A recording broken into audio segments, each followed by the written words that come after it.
here I am by myself, putting the transmission back in, attempting to, basically the exact same way that I took it out. 2 jacks and 1 dummy.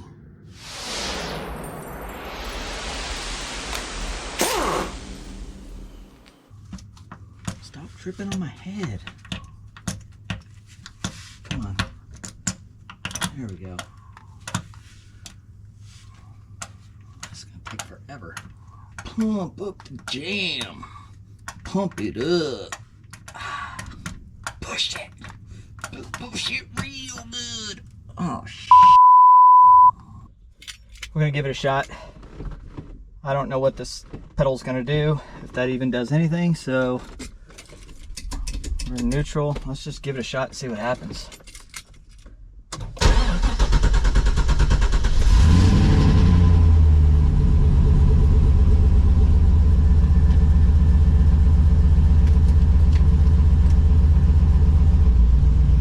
So, still no clutch pedal. It's not fully engaging because I cannot get the car into gear.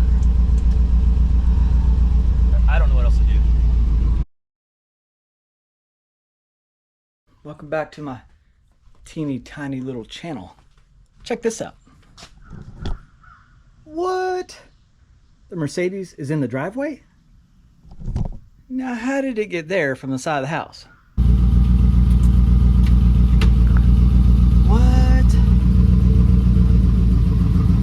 Goodness, the car's moving. I drove it.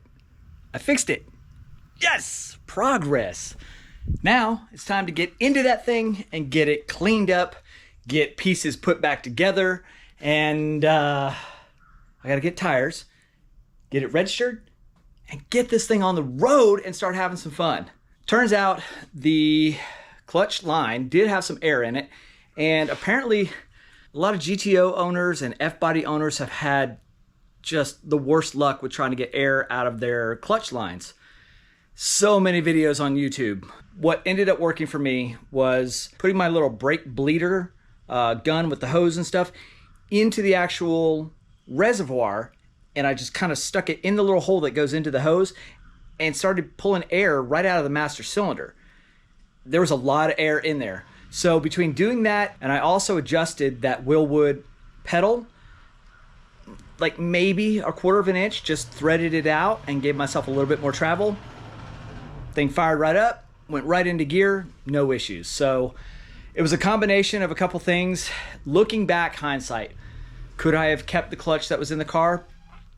Probably. It probably was not a clutch issue, but you know, maybe it would have failed down the road. I don't know. I'm okay with putting a new clutch in it and, you know, spending the time, spending the money. I learned a new skill with working on that car and that T56, shimming and all that good stuff. So, you know, that's a win for me. And now I have a new clutch. I finally got the seat out. That took a little doing.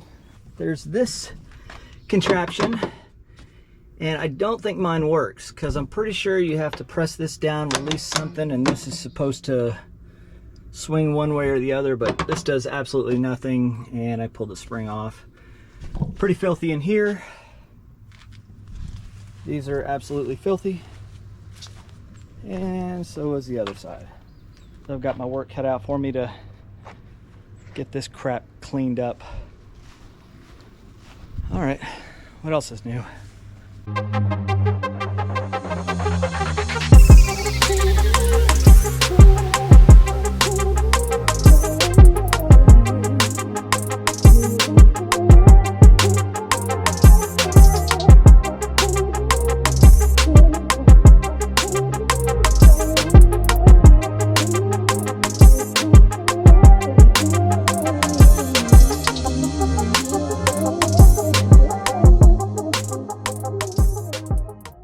One of the biggest challenges of working on cars like this is you didn't build it, so you don't know what you've got. You're really just kind of figuring out what somebody else did, and that's what I'm working on right now. I want to get a second fan hooked up for my radiator. I don't have room to put two together, so I'm going to have one pushing, one pulling. There's already one on there. That's going to be the puller fan. I did figure out that they have kind of a relay setup up there, so that's good. I've just been tracing wires, and this is where it's led me. Now, this is not the worst that I've ever messed with, and I can almost say this isn't as bad as the VW Bug. Even though it looks horrible, it's not that bad because I have so much access here. I don't have a glove box, so I have access there. I have access over there. And most of it's just kind of a straight run, so it's just a matter of just kind of finding the end of it and then tracing it back. A lot of it is labeled, thank goodness. Like, let's see, this is backup lamp feed. We've got brake light switch. This looks to be the factory computer that would have come out of the GTO. And yeah, so I know it looks like a mess, but it's really not that bad. And I've been chasing wires for probably 20 minutes now. I'm not really complaining. They've got a lot that have just been clipped and kind of left dangling. I'll deal with those later. As long as I know what's coming through the firewall and where those go, I can trace them back here, I'm good. That's a good starting point. I know that some of these are probably going to like speakers and goofy stuff like that. The car starts, runs, idles, sounds great, it moves, so there's really no issue there. It's just a matter of kind of cleaning everything up, knowing what goes where, and making sure that it goes to the piece that it says it's supposed to. And that's it. She's coming along. So the car's cleaned up and the inside's actually looking really, really good. I was able to get this armrest thing kind of bent back into place. I guess somebody must have really leaned on this and just bent the crap out of it, but now it's back where it goes. I went and bought this shift boot and trim ring. This is from Low Car, and I replaced it because the one that was in here was the stock GTO, and it had this plastic base, and it was just kind of ratty and just kind of flopping around. It wasn't secured at all. This is gonna do what I need it to do. I mean, it looks fine. It stretches and it looks good and cleans it up in here. Regretting going with the shift knob because it's aluminum and it gets really, really hot. That's why I have the shades on the windows.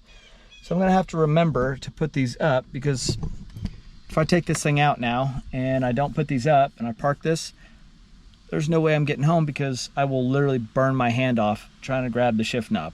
I didn't really think that went through. I have my second fan installed finally. Wires have all been run. Now I have two relays in here. This first fan was already in here. And the relay that they have, it has a wire that looks like it's going to the computer, but what they did was they jumped pin 30 on the relay to, I think it's pin 86. So it's got power coming into 30, but it's also got power going straight to 86. So it's not switched, or whatever that green wire is, which I'm assuming is coming from the computer and telling the fan to come on at a certain temperature. It's completely bypassed. So I kind of want to just pull that jumper wire off, but I'm not going to do it just yet until I get the second fan wired. This second fan is just going to go straight to a switch. And the last gremlin that I'm kind of dealing with on this car right now is it's not cooling correctly. So I had it running and I pulled the radiator cap off and noticed that, you know, after it cooled down, it was low on coolant. What I need to do is really kind of figure out how to bleed this system really well, and there's a couple ways to do it. I'm gonna run the car with the radiator cap off and see if I can't get it to kind of burp some air out of here. The other way is the steam ports that are on these cars. These are steam ports here, and this one runs across. Yeah, there's one back here.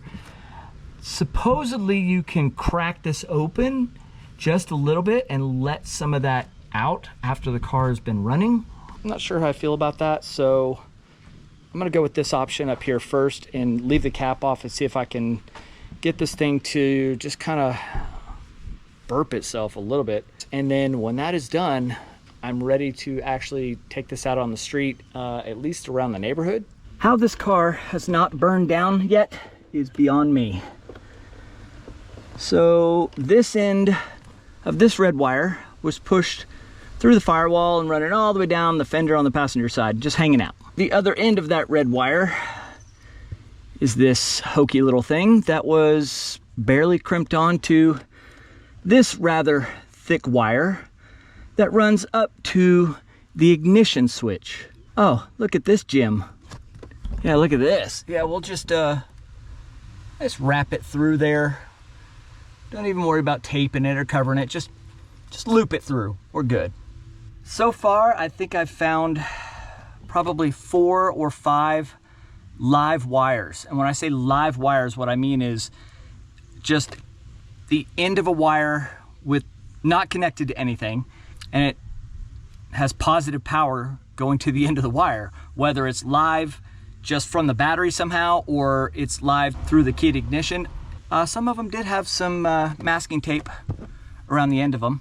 I didn't do it, somebody else did it, but yeah, I don't know how this thing hasn't burned down. Don't wire cars like that. Oh my God. All right, I just found buttons that do stuff. Quarter-mile speed,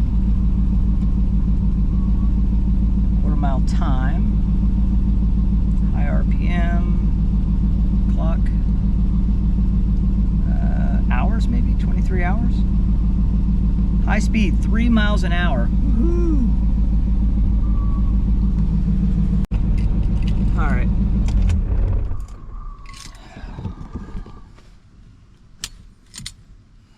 Still have some sorting to do. This is the last piece of the puzzle, I guess. If I can just figure out this cooling issue. This, I'm sure, is supposed to be connected to something because it's coming off the steam port right here, and it was just wrapped around and like just hanging.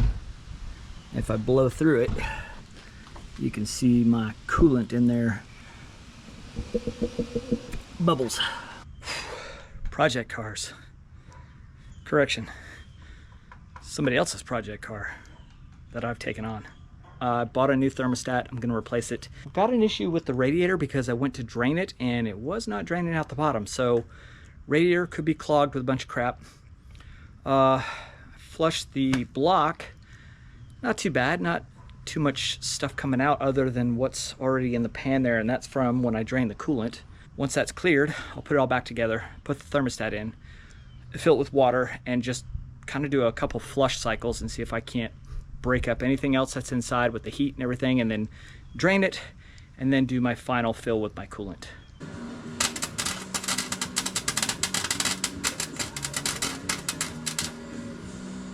One of the mounts, bottom mounts for the radiator that somebody installed, it was tacked on one side but not on the other, so it's pretty loose. Went ahead and just tacked it back. Yeah, that's more better.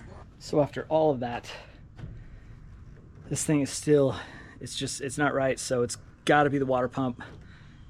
So that's what's next. I'm going to replace the water pump, and fingers crossed, like, can't think of anything else that it could be, but I was able to scroll through the gauges and find like a digital readout.